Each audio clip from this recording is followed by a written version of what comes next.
Hi, good evening. Preparing ako sa pagluluto ko ng konting painit lang ng tubig para sa gusto. Actually, ang inanong pakisuyo ko kay Habi is lato. Kaso nabili niya gusto. So, eto na lang. Timplahan namin ito muna konti. See you later po. Ayan, mix-mix ko lang ang aking gandang gusto. Crave kasi ako nito eh. Ayan siya.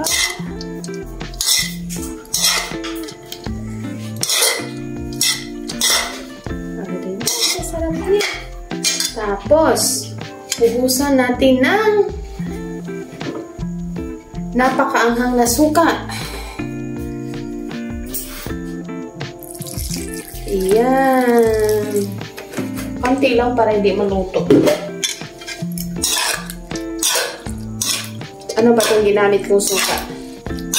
Tuba pa. Oh. Oh. Sarap.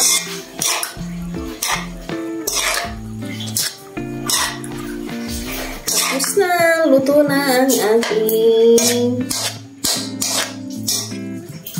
Dito ko lang siya mini-mix kasi pag sa tupper o di kaya sa pinggan, maano kasi siya yung suka niya, mag-mangcha. Salamat sa pananood! Kain tayo!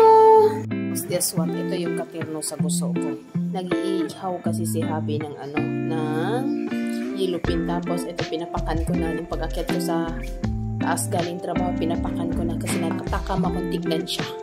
Tapos itong dalawang maliit na tamarong, to siya? Galing sa paksiw, tapos pinirito ni Habi. So malasa-lasa talaga. Tapos ito pa. Kain tayo!